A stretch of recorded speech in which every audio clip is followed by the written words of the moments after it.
Hi, this is State Senator Tom George. Welcome to my program, Current Events. And today I have with me a special guest who's been on my program before, Roger Rosentreter. Roger, welcome back. Thank you. And Roger, you are a historian. I am that. Professor of history at Michigan State, and you were the editor of Michigan History Magazine for many years. For many years, and so I have done history for a fair amount of my life. Matter of fact, fourth grade, but I won't go into all those details. But so I've devoted my life. I've been pretty lucky. And thank you for your service, especially with Michigan History Magazine, and it forms a great archive for Michigan history, which I use from time to time. And it was a very satisfying career. I never would have imagined it when it started 30 years ago, but I'm very pleased. Well, and you also have, and we should mention, a connection to the district. You attended Western. I did, actually. Matter of fact, I was in Kalamazoo twice in my life. I didn't mention this before we started, but I was there when I was 4.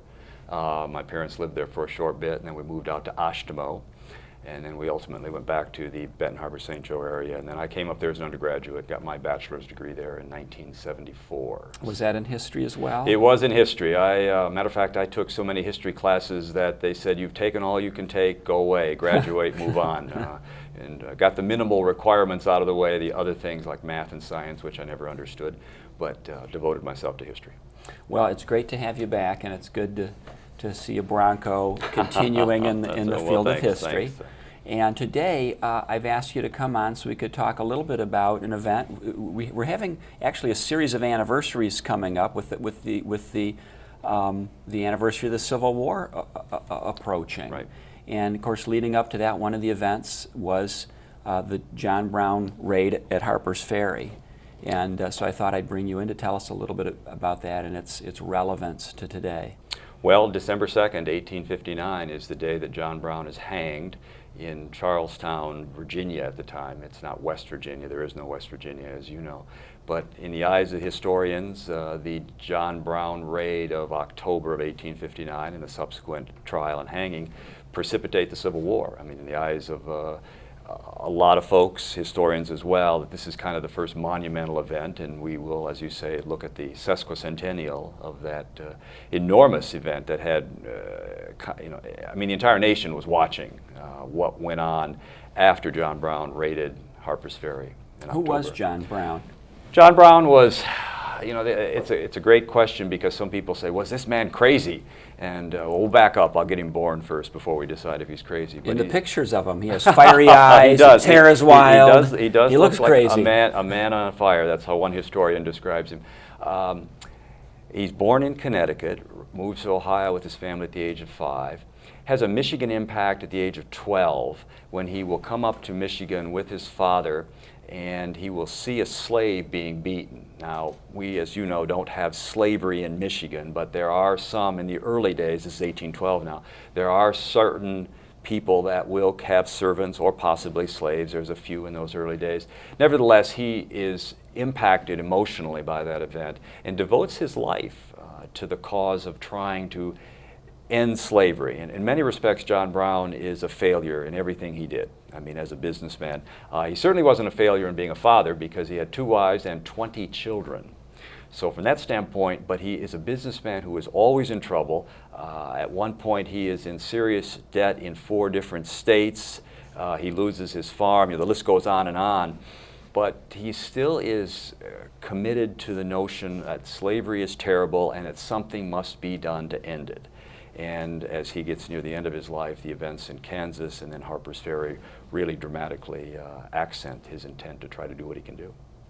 And he becomes an anti-slavery activist. He is an abolitionist early on. I mean, in 1837, there was a Reverend Lovejoy in Illinois who was an abolitionist who was ultimately killed. He was impacted by that. He's caught up in having to provide for his family, and he was a loving father. I mean, even though we want to say that he was crazy, apparently he was a loving father. But he's a poor businessman. He's got financial trouble, and yet at the same time, he's trying to do what he can. And the really, one of the critical events certainly comes with the Kansas-Nebraska Act, the events that form the Republican Party, as you well know, and then lead to that Civil War in Kansas. Now his sons, some of his sons, 5 of them I believe, will go to Kansas, as a lot of free staters and abolitionists or pro-slavers and free staters are all coming to Kansas. 5 of his sons will go to Kansas as free staters, and they will write Dad and say, Dad, even though you're kind of old, he was in mid-50s, I don't want to think that's old, but at the time he was a little bit infirm, we need you to come out here. And John Brown will come to Kansas and get caught up in the moment, and there, as you know, will, along with his sons and some other followers, murder in cold blood 5 pro-slavers. Now, there was a fair amount of murdering going on both sides in Kansas in 1856, and, but he is a murderer. Now, he will leave that Kansas, and he will not be prosecuted. He will come back to the East. Ultimately, as we talked before the show, met with certain abolitionists in Detroit, but more importantly, went on to Massachusetts. He addressed the Massachusetts state legislature and talked about the need for abolitionism, the need to raise guns and send them to Kansas, etc. And that's where this whole idea of the Harper's Ferry raid, I think, begins to really develop. He gets support from the Secret Six. These are abolitionists, prominent abolitionists in Massachusetts, and the whole issue of, all right, what are we going to do? And this is how that plan begins to evolve. If he's speaking to the Massachusetts legislature, and if he's raising money from these financial backers, the Secret Six, they clearly don't view him as crazy. I mean, he's he's obviously has some legitimacy to get to that point. He's very persuasive. And they don't ask a lot of questions. And again, what we sometimes lose today, because it's, we've got instant news, instant awareness.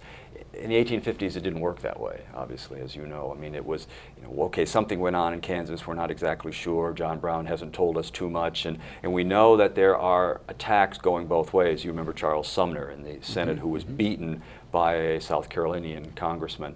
That notion of being violent, that notion of being so active about the issue of slavery, for or against, is not uncommon. So they're tolerant or unaware or not asking the questions, and saying, okay, we also, and this is one of the reasons I think John Brown is so succeeds to the degree he does, is that the North is looking for men of action. Some of the North, some of those abolitionists, and as we all know, most Northerners are not abolitionists.